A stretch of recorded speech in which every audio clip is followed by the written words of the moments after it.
এমন সুন্দর জীবন, এমন সুন্দর যৌবন, আহা শক্তির টাইমটা, জীবনের সক্ষমতার সময়। ছোটবেলা তো ভাইয়া দুর্বল, বৃদ্ধ বয়সটাও দুর্বল। তোমাদের অনেক কিশোর নওজোয়ান একজনের গায়েও চাদর নাই, কিন্তু মুরব্বী সবগুলোর গায়ে চাদর। দেখো চাকায়া, এই চাচারা তো আমার সব পরিচিত চাচা। অর্থ হইল এই বৃদ্ধের এই দুর্বলতা তাকে চাদর গায়ে দিতে বাধ্য করেছে। তার শরীরে শীতের অনুভূতিটা বেশি, ঠিক কিনা বলেন না কেন? কিন্তু তোমরা নওজোয়ান, তোমাদের অধিকাংশ কারো গায়ে চাদর নাই। তোমরা দেখো ভাইয়া, আমার গায়ে কোনো চাদরই নাই। তাইলে বুঝাইতে চাইলাম এই শক্তির সময় যৌবন। যুবক চাইলে পাহাড় কাইটা সমান করতে পারবে, যুবক চাইলে সাগর নদী মাটি দিয়ে ভরাট করে দিতে পারে। একটা এলাকার যুবক ছেলেরা যদি চায়, সবার হাতে হাতে মদের বোতল পৌঁছাই দিতে পারবে। একটা সমাজের ছেলেরা যদি চায়, সবার হাতে হাতে নামাজের মুসল্লাও তুলে দিতে পারবে। অতএব ছেলেরা, তোমরা যারা যুবক আয়োজন করছো, আমি তোমাদের উৎসাহ দেই, একটু আগাও, এখানে থাইমা যাইও না। একটা মাহফিল করছি, এক ফোটলা বিরিয়ানি খাওয়াই দিছি, খালাস না বন্ধু, একটু আগাও। তোমরা আবার বসো, যে কয়জনে মাহফিলের আয়োজন করছো তোমরা আবার বসো, যে আমরা কেমনে আটটু ভালো হইতে পারি, আটটু চরিত্রবান হইতে পারি, আমরা কেমনে নিজেরা নামাজ ধরতে পারি। একটু যদি হিম্মত করো যুবক, ইনশাআল্লাহ ভালো হবে। শনিবার দিন আমি আমার মাদ্রাসায়, এই শনিবারে সকাল 10টা থেকে বিকাল 4:30 পর্যন্ত, এইবারই প্রথমবার আমি আলাদা 16 বছর থেকে 30 বছরের নিচে যাদের বয়স, এই কিশোর যুবকদের জন্য আলাদা ইসলাহি মজলিসের আয়োজন করছিলাম। আমার শায়েখ আল্লামা মুফতি মুশতাকুর নবী সাহেব বয়ান করছেন, আল্লামা মুফতি আমজাদ হুসাইন সাহেব বয়ান করছেন, হজরত মাওলানা মুফতি ইউসুফ বিন ইকবাল বয়ান করছেন, আমাদের কুমিল্লা ক্যান্টনমেন্টের বড় একজন শিশু বিশেষজ্ঞ ডাক্তার মিজানুর রহমান, উনি বয়ান করছেন, আমি নিজে কিছু কথা বলছি। প্রায় 600 ছেলে এন্ট্রিভুক্ত আসছে, এখানে উপস্থিত হয়েছে 600। সন্দ্বীপে, চট্টগ্রামে আমরা প্রতি বছর সন্দ্বীপ যাই, সেখানে 4টা-5টা ছেলে ফজরের নামাজের জন্য, তারা বন্ধু কলেজের ছেলে, 4-5 জন ছেলে মাত্র। ওরা একদিন সিদ্ধান্ত নিছিল, ওরা সবসময় ফজরের নামাজ পড়তো, তো ওরা একদিন সিদ্ধান্ত নিছে যে ফজরের পরে তারা সন্দ্বীপ তো সাগরের পারে, তো সাগরের পারে হাঁটতো তারা। তো তারা একদিন সিদ্ধান্ত নিছিল আজ থেকে 1 বছর আগে, যে আমরা সকালবেলা না হাইটা চলো আমরা বন্ধুদেরকে ফজরের জন্য জাগাই, ফজরের ক্যাম্পেইন করি, ফজরের জন্য গণসংযোগ করি। এই 4-5 জন ছেলে উদ্যোগ নিয়ে শুরু করছে। ঠিক 1 বছরের মেহনতে এই গত নভেম্বর, 24 সালের নভেম্বরে আমি গেছি মাহফিলে, ওইখানে তারা আমার লিস্টেড। ফজরের পরে আমি তাদের জন্য আলাদা বয়ান করছি, তাদের আলাদা মাহফিল হয়েছে ফজরের পরে। মানে রাইতে আমি যেই প্যান্ডেলে ওয়াজ করছি, ওই প্যান্ডেলটা তারা সকালের জন্য আবার ভাড়া নিছে। বুঝেন না এই কথা? আমি ওখানে ছিলাম, আর ওখানে রাত্রে আসা যায় না, ওইটা সন্দ্বীপে স্পিড বোট দিয়ে আইতে যাইতে হয়, তো রাইতে আওয়ানোর সিস্টেম নাই, থাকতে হয়। এই জন্য ফজরের পরে আবার বয়ান করছি 1.5 ঘন্টা। তো ওরা, আমি বললাম এত ভোরে ছেলেরা আইবনি, কয় হুজুর আসবে ইনশাল্লাহ, আপনি দেখেন। তারা আমারে দেখাইছে কাগজে কলমে লিস্টেড করা, প্রায় 4,500 ছেলে এখন ফজরের নামাজ জামাতে। যুবক চাইলে কি না পারে, যুবক চাইলে ভাঙতে পারে, যুবক চাইলে গড়তে পারে, যুবক চাইলে বুলডোজার দিয়ে সমান করে লাইতে পারে, সমান করে ফেলতে পারে। আবার সেই ভাঙার উপরে যুবক চাইলে গড়তেও পারে। আল্লাহ তাআলা নওজোয়ানের শরীরে অসম্ভব হিম্মত দান করছে, অসম্ভব হিম্মত। এই জন্য বাপ, আমি যুবক যারা, তাদেরকে উৎসাহিত করলাম। মহান আল্লাহ পাক রব্বুল আলামিন আমাদেরকে বলছেন, আমি তোমাদের ইমানদার, ইমান নিলাম, আমি ইমান দিছি বান্দা, আমি গত বছর যখন তাবলিগের সফরে ছিলাম দিনাজপুর জেলায়, গত বছর আগস্ট মাসে ৭২ বছর বয়স্ক একজন হিন্দু লোককে কালেমার দাওয়াত দিছিলাম। ওনার 2 ছেলে মুসলমান। ওনারে আমি 2.5 ঘন্টা কালেমার দাওয়াত দিছি। আমরা 3 জন আলেম মিলে কত অনুনয় বিনয় করছি, কাকুতি মিনতি করছি, কাঁদছি, চোখের পানি ফেলছি।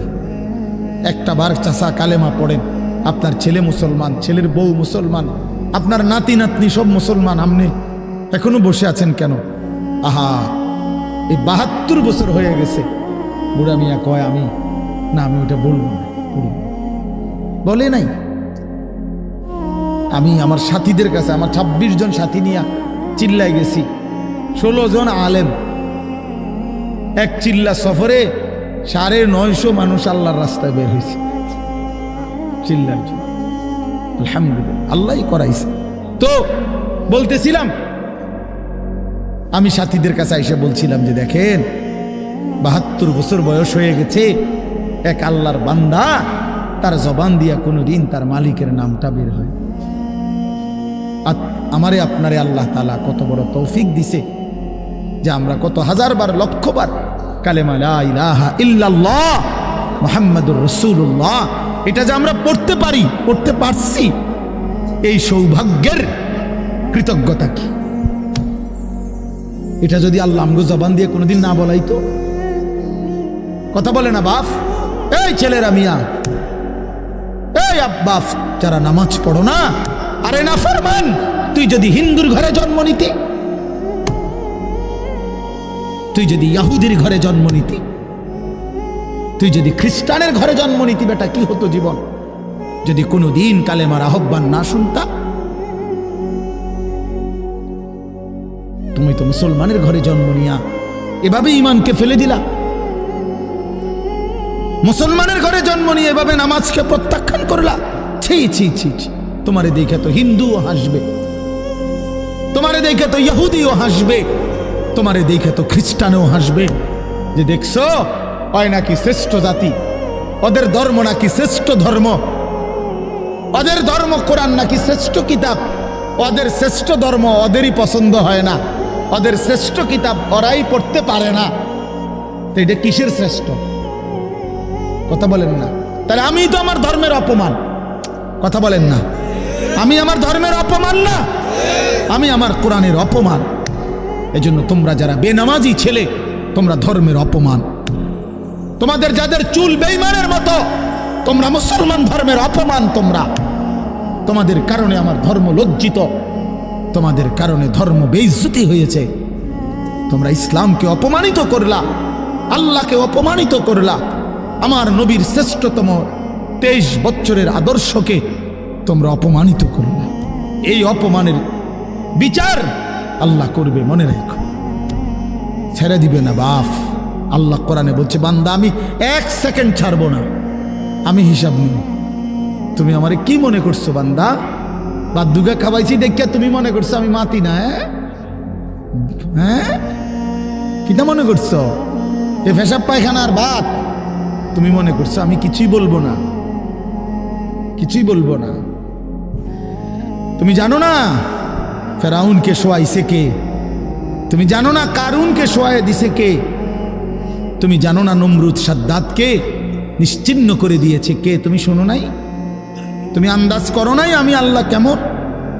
এই পৃথিবীর কত অবাধ্য জাতিকে আমি আল্লাহ ধ্বংস করে দিয়েছি, শোনো নাই? কই, গোটা পৃথিবীর সমস্ত আধুনিক প্রযুক্তি থাকার পরেও তো বাবা আমেরিকার ওই বেঈমানরা, ক্যালিফোর্নিয়ার লস অ্যাঞ্জেলস তাদের একটি স্টেট আগুনে দাবানলে পুরে ছাই হয়ে গেছে।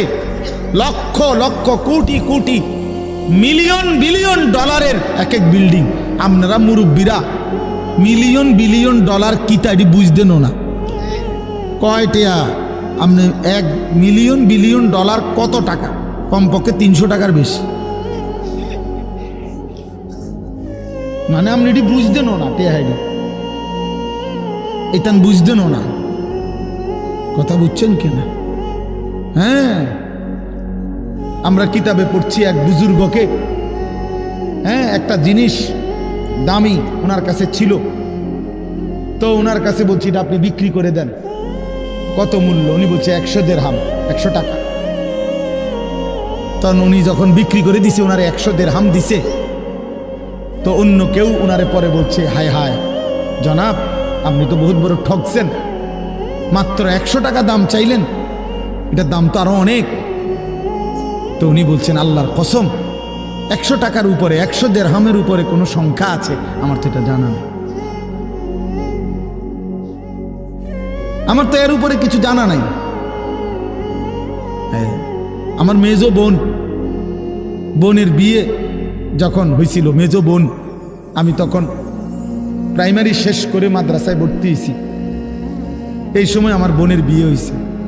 তো বোন জামাই যখন ওই আগে ছোটবেলায় বিয়ের দিন বোন জামাই যখন আসছে, তখন শরবত খাওয়াইছি যে গেইটে নাকি, তখন কিছু টাকা দিতে হয় না, যে শরবত খাওয়ায় তারে। তো আমারে 100টা টাকা দিছে উনি প্রথম। তো এগুলা নাকি ওনার কাছে আরো টাকা ছিল, তো এগুলো ওই আর একটু সাফাসাফি করলে আরো দেয়, আরো কিছু দেয়, না মানলে আরো দেয়, এমনি এমনি নিয়ম ছিল। আমার 100 টাকা দিছে, আর এটা দেখে আমি একটা দৌড়ে আইয়ালাইছি। আমার পুরা মনে আছে, একেবারে কসম, আমার পুরো এখনো মনে হইলো আর এই কথাটা। আমার একেবারে আমার ভাই, চাচাতো ভাইটাই বা অন্যরা এত দমকাইছে, বেউকুফ, 100 টাকা লইয়া দৌড় দিয়ে আইয়ালাইছ। আমি বলছি, আমি তো আসলে এর চাইতে বেশি টাকা জীবনে আর দেখিয়ে নেই। তো বলতে চাইলাম, হাজার হাজার কোটি কোটি মিলিয়ন ডলারের এই বাড়ি ভবন, এগুলো পৃথিবীর সর্বাধুনিক প্রযুক্তি দিয়ে, অত্যাধুনিক প্রযুক্তি থাকা সত্ত্বেও, আধুনিক সরঞ্জামাদি থাকার পরেও বাফ আল্লাহর দেওয়া আযাবে আগুনে যখন জ্বলছে, এই কয়দিন হইল, কোনো বেঈমানে 1 সেকেন্ডের জন্য আগুন নিভাইতে পারে নাই। 14,000 ফায়ার সার্ভিস কর্মী একসাথে আপনার পানি দিছে, আরো বাড়ে, আগুন আরো বাড়ছে। তার মানে বোঝা গেল, বাবা, পৃথিবীর কারো শক্তি মূলত কোনো শক্তি না, আল্লাহর শক্তির সামনে, আল্লাহর ফায়সালার সামনে। আল্লাহ যদি ভালো রাখে তাইলেই ভালো থাকা। হ্যাঁ, আপনার টাকা তো আছে 1000 কোটি টাকা, কিন্তু আপনার ফেডে অসুখ, আপনি টেহা দিয়ে কিনবেন। আপনার টাকা তো আছে লক্ষ কোটি টাকা, কিন্তু আপনার তো ডায়াবেটিস, আপনি কিনবেন টাকা দিয়ে কি করবেন? আপনি 7 রাজার ধন হইলেও কি লাভ হবে আপনার? এই জন্য আমি অনুরোধ করছি, আমরা মুমিন, আল্লাহ আমাদেরকে বলছে এটাই কথা, সকলেই আল্লাহর কথা শুনবে এটা জরুরি না, এবং সবার সৌভাগ্য হবে এটাও জরুরি। আসমানের ফয়সালা, আল্লাহ তাআলার ফয়সালা। আল্লাহর কথা বলতে পারা এটাও সৌভাগ্য, শুনতে পারা এটাও সৌভাগ্য, ইন্তেজাম করতে পারা এটাও সৌভাগ্য। যালিকা ফাদলুল্লাহি ইউতিহি মান ইয়াশা।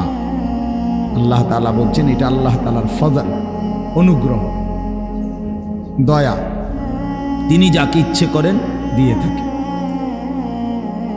তিনি যাকে ইচ্ছে। হযরতে বেলাল রাদিয়াল্লাহু তাআলা আনহু, ওনার বাড়ি মক্কা মদিনা না, অনেক দূরে, কিন্তু উনি মুসলমান হয়েছেন, সাহাবী হয়েছেন। হযরতে হুযাইফা, নবীজির সাহাবী, ওনার বাড়ি মক্কা মদিনা না, ইয়ামান, উনি মুসলমান হয়েছেন, সাহাবী হয়েছে।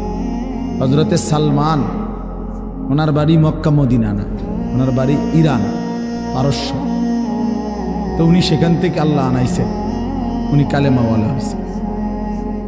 হযরত আবু হুরায়রা রাদিয়াল্লাহু তাআলা, বিখ্যাত সাহাবী, সবাই নাম জানে, আবু হুরায়রার নাম সবাই জানেন না? উনিও কিন্তু মক্কা মদিনার মানুষ না, উনি দাউস গোত্র, এটা অনেক দূরের, কিন্তু সেখান থেকে আল্লাহ ওনাকে আনাইয়া মুসলমান হয়েছেন, সাহাবী হয়েছেন। কিন্তু আবু জেহেল বাড়ির কাছে, আল্লাহর ঘর কাবার সবচেয়ে কাছে, সর্বপ্রথম বাড়ি যার কাবা ঘরের পরে আবু জেহেলের নাম। জানেন এটা? আবু জাহেলের ঘরের আগে কারো ঘর নেই, কারো ঘর ছিল না। নবীজির ঘরও আরো পিছনে ছিল, সবার ঘর পিছনে। কাবা ঘরের সবচেয়ে নিকটতম প্রতিবেশী ছিল আবু জাহেল। তো কি হয়েছে? কিন্তু বদনসিব আবুল আহাব কাছে ছিল, বঞ্চিত। এই জন্য এটা আসমানের ফয়সালা। এত কাছে থেকে বঞ্চিত হলো কেন? এত দূরের থেকে আসলো কেন? বুঝছেন না হিসাবটা? তাহলে মূলত ফয়সালাটা কার? ইউতিহি মান ইয়াশা। আল্লাহ বলছেন আমার অনুগ্রহ, আমার দয়া আমি যাকে ইচ্ছে করি দিয়ে থাকি, আমি যাকে ইচ্ছে করি দিয়ে থাকি। এই জন্য বললাম আর কি, আমি সবাই শুনতে পারবে, শুনবে এটা জরুরি না। আল্লাহ যাকে পছন্দ করে, ইচ্ছে করে, তাকে আল্লাহ তাআলা দ্বীনের বুঝ দান করে। হাদিসের মধ্যে আছে মাইয়ুরিদিল্লাহু বিহি খায়রান ইউফাক্কিহু ফিদ্দীন। আল্লাহ যার ভালো চান, কল্যাণ করতে চান, তাকেই আল্লাহ তাআলা দ্বীনের বুঝ দান করে, দ্বীনের বুঝ দান করে। নবীজি বলেন ইজা আরাদাল্লাহু বিআবদিন খায়রান ইস্তা'মালাহু। আল্লাহ যখন তার কোনো বান্দার ব্যাপারে ভালোর ফয়সালা করে, তো আল্লাহ তাআলা তাকে কাজে লাগান। সাহাবীরা জিজ্ঞেস করছে কিভাবে কাজে লাগান? কাইফা ইস্তা'মিলুহু, হে আল্লাহর রাসূল আল্লাহ তাকে কাজে লাগান কিভাবে? তো নবীজি বলেন ইউওয়াফিকুহু লিআমালিন ক্বাবলাল মাউত। আল্লাহ যাকে ভালো চান তাকে মৃত্যুর আগে আগে নেক আমল করার তৌফিক দান করে। এটাই তারে কাজে লাগাইছে যে ঠিক আছে তোমারই দিয়ে আমি আমার সিজদা দেওয়াবো, তোমারই দিয়ে আমি আমার ঘরের খেদমত নেব, তোমারই দিয়ে আমি আমার কোরআনের খেদমত নেব। আল্লাহ তাকে আমলের তৌফিক দিয়ে থাকেন। তাইলে এই জন্য বললাম, এটা সব সময় মনে রাখবে, আল্লাহর দেওয়া তৌফিক ছাড়া বান্দা নামাজ পড়তে পারে না। বাত আল্লাহ সবাইকে খাওয়ায়, সেজদা আল্লাহ সবাইকে দিয়ে দেওয়ায় না। দুনিয়ার প্রয়োজন আল্লাহ সকলের প্রয়োজন পূরণ করে। জন্তু জানোয়ার, কুকুর বিড়াল, সাপ বিচ্ছু, কাফের মুশরিক বেঈমান নাস্তিক মুরতাদ, এদের সকলের দুনিয়াবি প্রয়োজন আল্লাহ পূরণ করে। এই খানা পিনা, পেশাব পায়খানা, হ্যাঁ জরুরত, এগুলো তো আল্লাহ তাআলা জন্তু জানোয়ারেরও পূরণ করে। কিন্তু সেজদা, আল্লাহর গোলামি, আল্লাহর ইবাদত সবাইকে দিয়ে আল্লাহ করায় না। আল্লাহ যাকে পছন্দ করে, ইচ্ছে করে, তাকেই আল্লাহ তাআলা তার দ্বীনের জন্য কাজে লাগায়, আল্লাহর ইবাদতের তৌফিক দান করে। এই জন্য এটা সব সময় মনে রাখতে হবে। নবী সাল্লাল্লাহু আলাইহি ওয়াসাল্লাম দোয়া করতেন যে আল্লাহ আমার ইবাদত, আপনার ইবাদত সুন্দরভাবে করার জন্য আপনি আমারে সাহায্য করেন। আপনি সাহায্য না করলে হবে না, আপনি তৌফিক না দিলে হবে না। আল্লাহুম্মা লা মানিআ লিমা আ'তাইত। আপনি দিলে বাধা দিবে কে? আপনি না দিলে দিবে কে? আপনাকে বাদ দিয়ে কারো কোনো চেষ্টায় কি লাভ হবে? কোনো লাভ হবে না। এই জন্য এটা অনেক বড় ইহসান, আল্লাহ তাআলার দয়া। আল্লাহ যাকে পছন্দ করে, ইচ্ছে করে, দয়া করেন। আল্লাহর ইচ্ছা হয় আল্লাহ তাকে কোরআন পড়তে দেয়, দ্বীন মানতে দেয়, আল্লাহকে সেজদা করতে দেয়। আর এমনি বাকিদেরকে আল্লাহ খাওয়ায় পড়ায়। এটা একটা কমন ব্যাপার। আল্লাহ তাআলা বলছেন আমি অনুগত অবাধ্য সবাইকেই খাওয়াই। কাফের মুশরিক বেঈমান কারো রিজিক দুনিয়াবি আমি আটকাই না। এই জন্য আল্লাহ তাআলা ফেরাউনকেও রিজিক দিছে, মুসা নবীকেও রিজিক দিছে না? নমরুদকেও রিজিক দিছে, ইব্রাহিম আলাইহিস সালামকেও রিজিক দিছে। আল্লাহ তাআলা আবু জেহেল আবু লাহাবকেও রিজিক দিছে, নবী সাল্লাল্লাহু আলাইহি ওয়াসাল্লামকেও রিজিক দিছে। তাহলে দুনিয়ার প্রয়োজন সকলের পূরণ করছে, সকলের। কিন্তু আখিরাত সমান না, আখিরাত ভিন্ন। আখিরাত শুধুই ঈমানদারের। পরকালের সুখ শান্তি নিয়ামত শুধুই ঈমানদারের, শুধুই সেজদাওয়ালার। কোরআন শরীফে আছে আল্লাহ তাআলা বলবে কুলু ওয়াশরাবু হানিআম বিমা কুনতুম তা'মালুন। আমার বান্দা বিগত জীবন দুনিয়াতে যে আমল করছো তার বিনিময়ে আজকে জান্নাতে খাও, পান করো, ওগুলোর বিনিময়। কুলু ওয়াশরাবু হানিআম বিমা আসলাফতুম ফিল আইয়ামিল খালিয়া। আল্লাহ বলেন জান্নাতীকে বলবে, বান্দা নিশ্চিন্তে আরামসে দুনিয়ার জীবন যে তুমি নেক আমল করেছো তার বিনিময়ে আজকে আরামসে নিশ্চিন্তে নির্বিঘ্নে আমার জান্নাতে খাও এবং পান করো। জাযাআম বিমা কানু ইয়ামালুন। আল্লাহ তাআলা বলেন জান্নাতের এই নিয়ামত বান্দা তোমাকে দিলাম কিসের বিনিময়? জাযাআম বিমা কানু ইয়ামালুন, ওই যে দুনিয়ায় আমল করেছিলে তার বিনিময়। এ তোমার সেজদার বিনিময়, এ তোমার রুকুর বিনিময়, এটা তোমার জিকিরের বিনিময়, আমার গোলামের বিনিময়, আমার বন্দিগির বিনিময়। এই জন্য আখিরাত শুধুই মুমিনের জন্য, পরকাল শুধুই ইমানদারের জন্য। এই জন্য আল্লাহ তাআলার তৌফিক ছাড়া বান্দা আমল করতে পারে না, নামাজ পড়তে পারে না, সেজদা দিতে পারে না। কত ছেলে দেখেন না চোখের সামনে এক ওয়াক্ত নামাজ পড়ে না, জানেও না সে মানুষের বাচ্চা নাকি জানোয়ার, এটাও জানে না। হাইওয়ান কিনা না মানুষ বলতে পারে। কে পাঠাইলো, কেন পাঠাইলো, কে সৃষ্টি করলো, কেন সৃষ্টি করলো, কি জন্য আসলো, কিচ্ছু জানে, কিছুই জানে। লক্ষ্য উদ্দেশ্যহীন, গন্তব্যহীন এক পাগল, মাতাল, ছাগল, যা মন চাই তাই করে, যা মন চাই।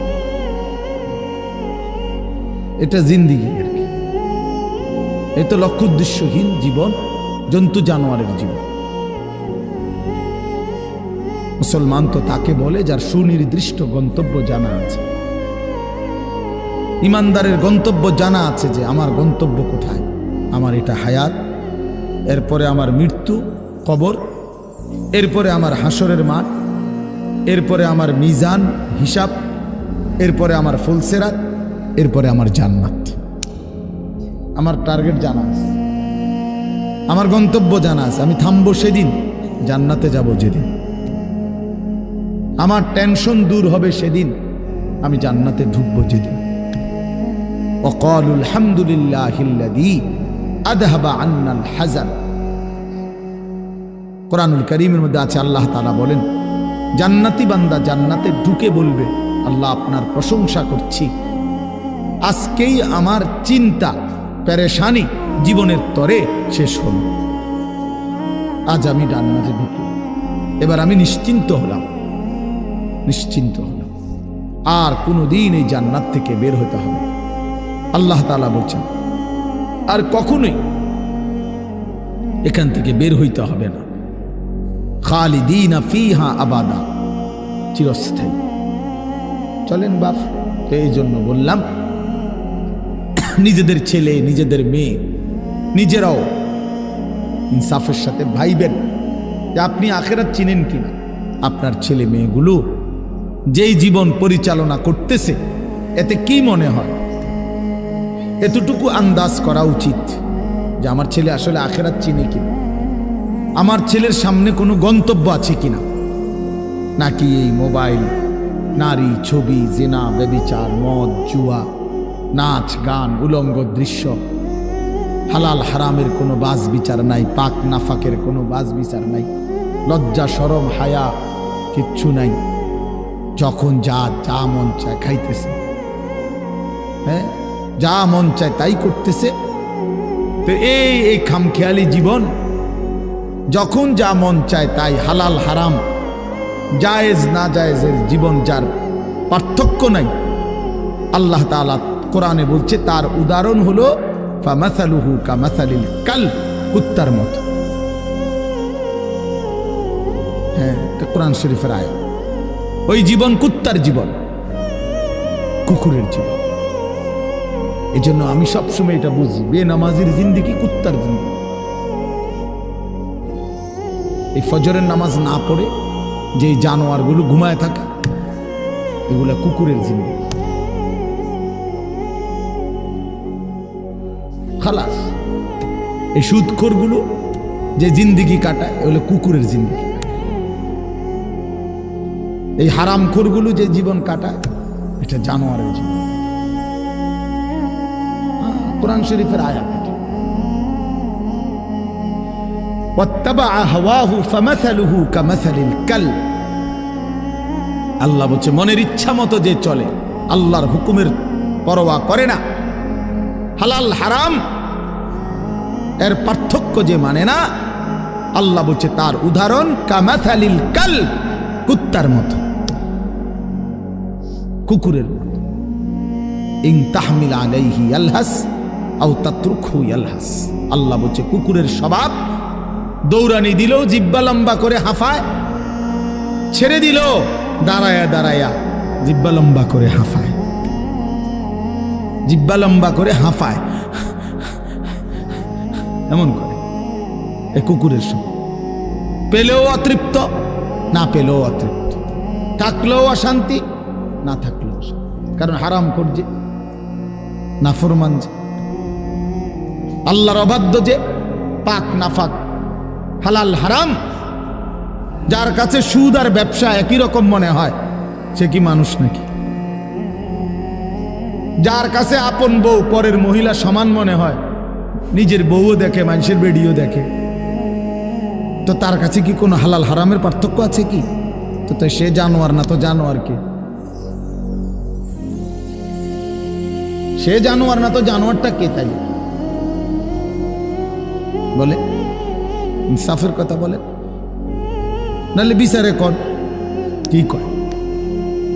এই জন্য এটা সবসময় মনে রাখবেন, জওয়ান হন আর বুড়া হন, আমি হই আর আপনি হন, হালাল হারামের পার্থক্য যার মধ্যে নাই, কুকুরের মধ্যে কোনো হালাল হারামের পার্থক্য নাই, কুকুরের মধ্যে পাক নাফাকের কিছু নেই, কারণ যেহেতু সে জানোয়ার। কিন্তু মানুষ যে ইনসান, তার সৃষ্টিগত সত্তার মধ্যে হালাল হারামের অনুভূতি থাকতে হবে।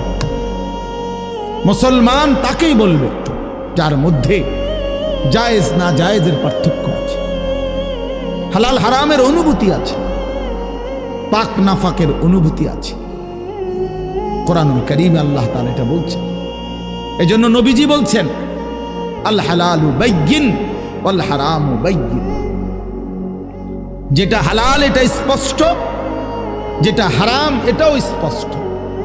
নবীজি বলেন আমি অন্ধকারে রেখে যাই নাই উম্মতকে, একটা সেকেন্ডের জন্য আমি আমার উম্মতকে আড়ালে রেখে যাই নাই, সব কিছু আমি স্পষ্ট বলেছি। হালালগুলোও পরিষ্কার করে দিছি, হারাম যা তাও স্পষ্ট করে দিয়েছি। 24 ঘন্টার যাবতীয় কর্মকাণ্ড আমি আল্লাহ স্পষ্ট করে দিয়েছি। ওই দেখেন ওই অপদার্থ ছেলেটার দিকে দেখেন, এক নজরে মোবাইলের দিকে তাকায় রয়েছে, কারে বলে কি ওয়াজ করে এর কোনো খবর নেই। এটা ধরে রাখছে মোবাইল, এক নজর একদিকে খালা। এবার ওয়াজ হয়, কারে বলে কি বলে, আমার এত কিছু দরকার, আমি আর আমার মোবাইল। এই জিন্দেগি, এই ছেলে পেলেদের আকসারের জীবনে 24 ঘন্টা পৃথিবীতে তার একটাই জিনিস, সেটা হলো একটা মোবাইল।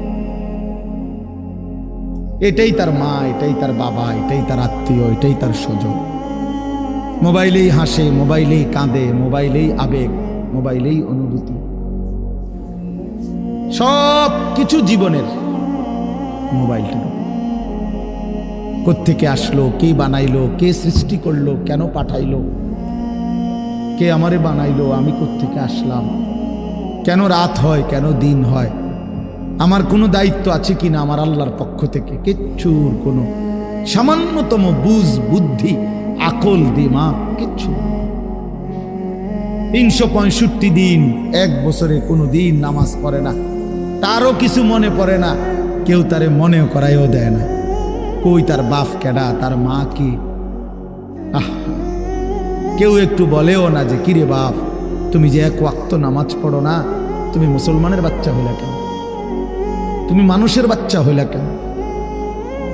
তার মা একটাবার বলে না, মাই কেমন, সন্তানেই কেমন।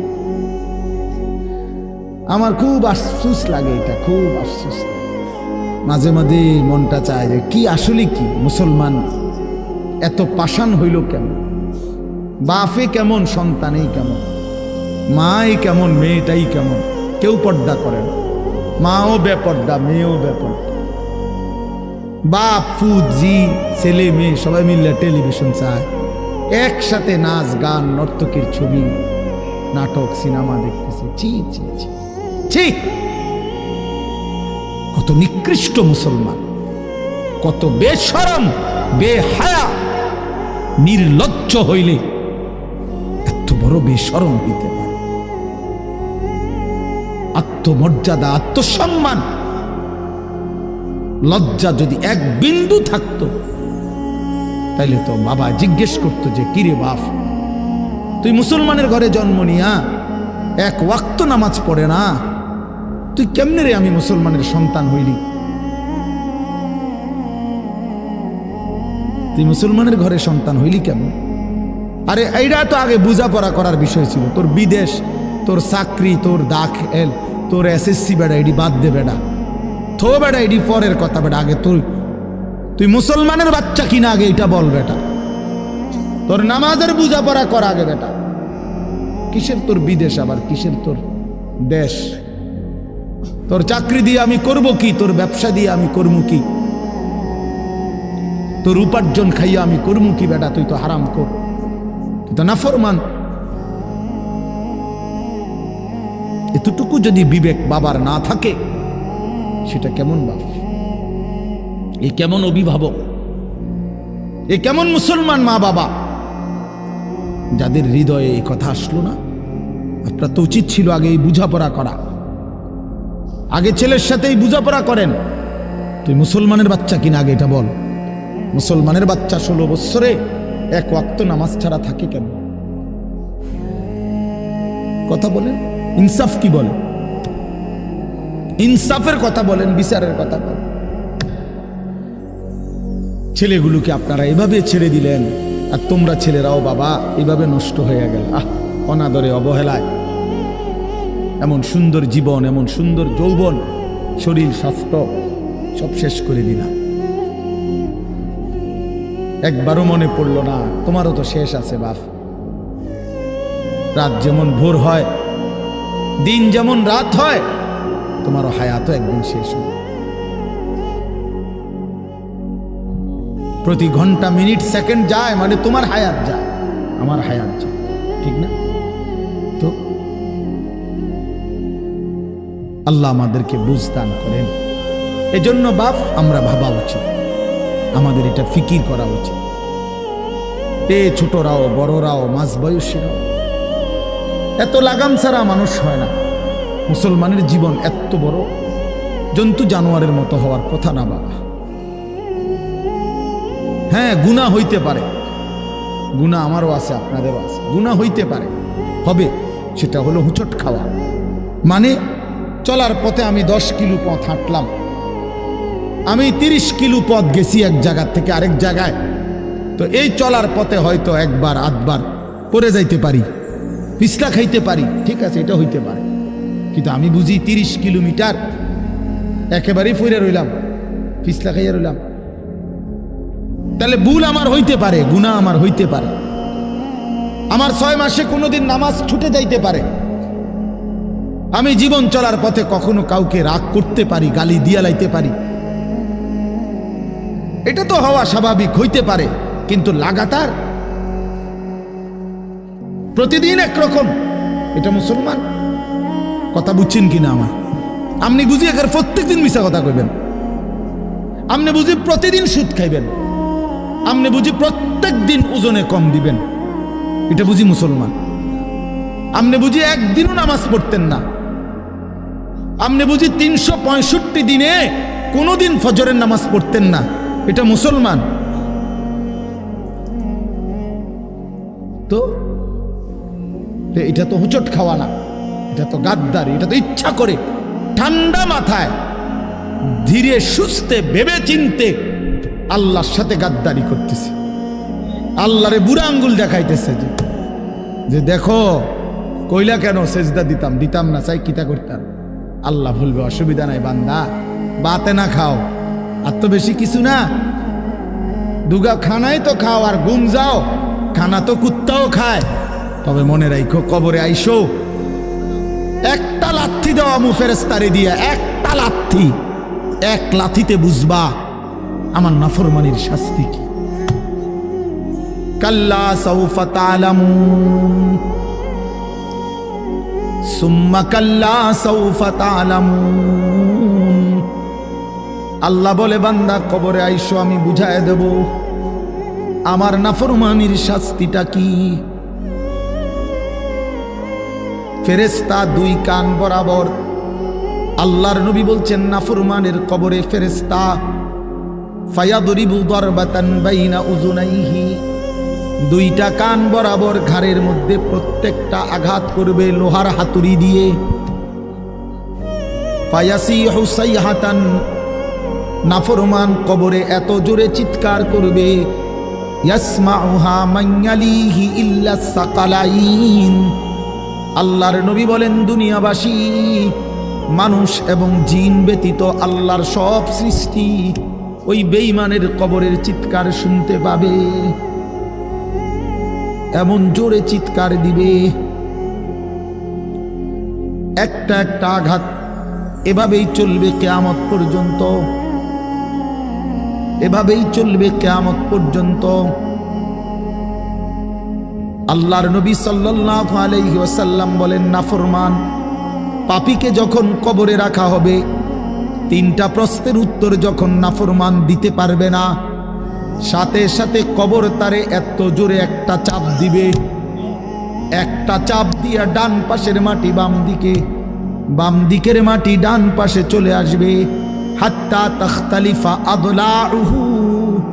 আল্লাহর নবী বলেন, ডান পাশের পাঁজরের হাড্ডি ভাইঙ্গা বাম পাশে ঢুকে যাবে, বাম পাশের হাড্ডিগুলো ভাইঙ্গা ডান পাশে ঢুকে যাবে।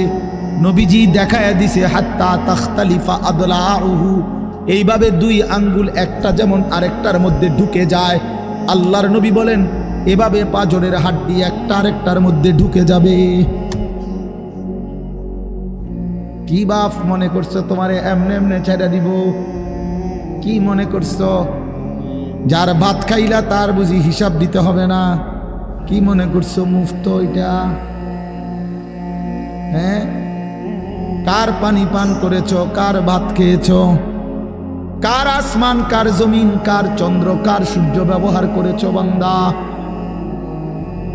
কার এটা? তোমার আব্বার? শরীরটা তোমার বাপের নি, চোখ নাক কান তো তোমার আল্লাহর। আলাম নাজআল লাহু আইনাইন ওয়া লিসানান ওয়া শাফাতাইন। আল্লাহ বলে, বলো না বান্দা, আমি কি দুইটা চোখ দেই নাই? ওহ বাবা, কথা কয়, আমি কি জিহ্বাটা দেই নাই? আমি কি দুইটা ঠোঁট দেই নাই? তো উত্তরে কি বলবেন যে না দেন নাই? কি বলবেন? কথা বলেন। তো এই কথা বলার হিম্মত আছে কারো যে আল্লাহ আপনি চোখ দেন নাই, আপনি ঠোঁট দেন নাই? কারো সাহস আছে কিনা এটা বলার? তাইলে আল্লাহই তো দিয়েছেন। আলাম নুসিহ জিসমাকা, হাদিসে আছে নবীজি বলেন, আল্লাহ জিজ্ঞেস করবে হাসরের মাঠে, বান্দা বলো না আমি কি তোমার শরীরটা সুস্থ রাখি নাই? ওয়া নুরভিকা মিনাল মা, আমি কি প্রতিবার তৃষ্ণার্ত অবস্থায় তোমারে আমি আল্লাহ তো আমি কি পানি পান করাই নাই? আমি তো পানি পান করিয়েছিলাম, আমি তো তৃষ্ণা নিবারণ করেছিলাম, আমি তো ক্ষুধার চাহিদা পূরণ করেছিলাম, আমি তো কায়নাতের সূর্য চন্দ্র আলো বাতাস দিয়েছিলাম। ওয়াজআলনা নাওমাকুম সুবাতা, আল্লাহ বলে সারাদিনের ক্লান্তি দূর করার জন্য রাত্রি গভীরের ঘুম আমি আল্লাহই তো বানিয়েছি। ওয়াজআলনাল লাইলা লিবাসা, অন্ধকার কালো চাদর দিয়ে ঢেকে পৃথিবীটাকে অন্ধকারাচ্ছন্ন করে দিয়েছি আমি আল্লাহই তোমার ঘুমের উপযুক্ত পরিবেশের জন্য। আবার দিনের বেলা আলোকিত করে দিয়েছি তোমার উপার্জনের সুবিধার জন্যে।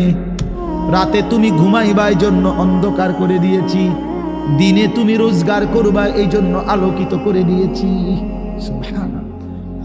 ওয়াজআলনান নাহারা মাআশা, উপার্জনের জন্য দিন বানিয়েছি, ঘুমাইবার জন্য রাত বানিয়েছি। ওয়াজআলনা সিরাজাও ওয়াহাজা, একটা উজ্জ্বল সূর্য আমি আল্লাহই বানিয়েছি। وأنزلنا من المعصرات ماء ثجاجا, জমাট বাঁধা মেঘ থেকে আমি আল্লাহ অঝোর ধারায় বৃষ্টি নামিয়েছি। এই জমিনটাকে সিক্ত নরম করেছি, ছোট্ট ছোট্ট ছিদ্র বানিয়েছি। তোমার অনাদরে ফেলে দেওয়া দানা আমি আল্লাহ কুদরতি স্বয়ংক্রিয় মেশিন দিয়ে আমি আল্লাহ জমিনের নিচে আমি নিয়ে এসেছি। কয়দিন পরে আবার আমি আল্লাহ সেই ছোট্ট দানা থেকে নতুন গাছ বের করে দিয়েছি। লিনুখরিজা বিহি হাব্বাও ওয়া নাবাতা, তাহলে রিজিকের ব্যবস্থা আমি করলাম, ঘুমের ব্যবস্থা আমি করলাম, উপার্জনের পরিবেশ আমি করে দিলাম, শরীর স্বাস্থ্য জীবন যৌবন আমি দিলাম। আমি কেন সেজদা পেলাম না? আল্লাহ যদি বলে বান্দা আমি কি অপরাধ করলাম, আমি তোমারে এত কিছু দিয়ে আমি কি অন্যায়টা করলাম যেই অপরাধের কারণে তুমি আমারে সেজদা দিলা না? কি বলবা যুবক? নাফরমান যুবক কি বলবা? অসভ্য যুবক যে নামাজ পড়ো না, হাইওয়ান তুমি কি বলবা? তুমি মানুষ না জানোয়ার? বেনামাজি তুই মানুষ না জানোয়ার? বল, মানুষ না জানোয়ার? বল বেটা। অনেক বেহায়া এখনো হাসে এইখানে, এত বড় অসভ্য বেহায়া, এই বেহায়া এখনো হাসে। চিন্তা করছো নি? হ্যাঁ, এত বড়, এত নির্লজ্জ, এত বড় অসভ্য যে এখনো হাসে। অর্থ হইল আমারই কর, বুঝেন না? বুঝতেছে সে আমারই কর। আহ আহ, আমার মনে হয় কুকুর রে কইলে কুকুর মাথা নামাইলে। আহা, আমাদের সন্তানদের হালাত কত নাজুক, চিন্তা করে দেখে। মুসলিম সমাজে বসবাস করে, বাপ মুসলমান, মা মুসলমান, চারিদিকে মসজিদ, চারিদিকে মাদ্রাসা, কত দাড়িওয়ালা, টুপিওয়ালা, পাঞ্জাবিওয়ালা প্রতিদিন মসজিদের মিনারা থেকে উচ্চ কণ্ঠে মাইকের হর্ন দিয়ে আজান হইতেছে। এত বেশি মাইক, হর্ন, মসজিদ, মাদ্রাসার পরিবেশের মাঝখানে থাইকাও এটা কত বড় গাদ্দার, কত বড় গাদ্দারা নাফরমান। এত সুন্দর চারদিকে মসজিদ, মাদ্রাসা, আলেম ওলামা, দাড়ি টুপি, মাদ্রাসার পরিবেশের ভেতরে থাইকাও জানোয়ারে একটা সেজদা দেয় না। কত বড় নিকৃষ্ট জানোয়ার, চিন্তা করছে। এই বাপ, এমন সন্তান পাইলা কবরে যাই আফসোস ছাড়ার কিচ্ছু নেই। আজকে যদি এই আফ্রিকার জঙ্গলে থাকতো তাহলে হয়তো যে বাবা এত বড় আফ্রিকার জঙ্গলে ছিলাম যেখানে কোনো দিন কোনো আজান হয় নাই, যেখানে কোনো মসজিদ দেখি নাই, মাদ্রাসা দেখি নাই, আল্লাহ চিনব কোত্থেকে? আমি তো আফ্রিকার জঙ্গলের ভিতরে থাকতাম। বলেন, একটা ছেলে বলেন, এই ছেলেগুলো বেনামাজি যে ছেলেগুলো, এদেরকে জিজ্ঞাসা করেন যে বাবা তুই কি আল্লাহ চিনলি না, না রাসূল চিনলি না? তুমি বাবা কি মসজিদ চিনলা না, মাদ্রাসা চিনলা না? কোনোদিন কি কোরআন দেখলা না? কারো লাশ, কারো জানাজা, কারো কবর কিছুই দেখো নাই? কিচ্ছুই তোমার কলজার মধ্যে কোনো এক বিন্দু কোনো বিবেক অনুভূতি জাগাইলো না? শুধু নারী, শুধু একটা মোবাইল, শুধু একটা ছবি, শুধু একটা অশ্লীল দৃশ্যের কাছে হেরে গেলা। ছেলেরা বলো বাবা, তোমরা বলো, কার কাছে হাইরা গেলা? কেমনে হাইরা গেলা তুমি? তোমার বাপ মুসলমান, মা মুসলমান, তোমার ঘর মুসলমান, তোমার দাদা দাদি, নানা নানি, চাচা মামা, ফুফা খালু সব মুসলমান, তোমার এলাকার চারদিকে আজান হয়, তোমার মহল্লার প্রত্যেক গলিতে গলিতে মাদ্রাসা আছে, কোরআনের ঘর আছে, তোমারই কোনো না কোনো চাচাতো ভাই, মামাতো ভাই, ফুফাতো ভাই, আত্মীয় কেউ না কেউ হাফেজে কোরআন আছে, আছে না? তালেবে ইলম আছে, মাদ্রাসায় পড়ুয়া আছে। এত কিছু দেখার পরেও যার কলিজায় এক ওয়াক্ত নামাজ পড়তে মন চায় না, তার দিল পাথরের চাইতে শক্ত, তার দিল জন্তু জানোয়ারের দিলের চাইতে নিকৃষ্ট। কারণ এ বড় শক্ত হারামি, মনে রাখি, সে কিছুই মনে করে না আল্লাহকে, কিছুই মনে। এত মসজিদ মাদ্রাসা, এত নামাজ রোজার এত চিহ্ন দেখাও তে কয় আমি কিছুই বিশ্বাস করি না। আমি বিশ্বাস করি আমার জীবন হলো মোবাইল, আমার জীবন হলো নারী, আমার জীবনের অর্থ হলো ছবি, আমার জিন্দিগির মাকসাদ হলো উলঙ্গ ছবি দেখা, নর্তকী দেখা, জিনা ব্যভিচারের দৃশ্য দেখা, মদের আড্ডা, জুয়ার আড্ডা, নারীর আড্ডা, কোন অশ্লীল মেয়ের পিছনে জীবনটা শেষ করে দেওয়া, খালাস। আমি বুঝছি এটাই জীবন। কিসের মসজিদ, কিসের মাদ্রাসা, কিসের আল্লাহ, কিসের রাসূল, আমি এগুলা বুঝি না। এতটা উল্টে গেল কেন? এত বড় লানত হলো কেন বলেন বাবা? অতএব আপনাদের কাছে অনুরোধ করলাম, আপনারা আপনাদের বিবেককে নিয়ে ভাবেন। তোমরা ছেলেরাও বাবা রাগ হইও না, বুঝতে শিখো বাবা। কে ফিরাবে তোমাদেরকে? কে ফিরাবে? কে ফিরাবে? কে ফিরাবে বাপ? তোমরা কি কোনোদিন মরবা না? আজ যদি মৃত্যু হয়, এই বেনামাজি জিন্দিগি নিয়ে কেমনে কবরে যাইবা? ঠিক বা কেমন? এই নাফরমানের জিন্দিগি নিয়ে কেমনে টিকবা? এই জন্য আমরা প্রত্যেকেই প্রস্তুতি নেই।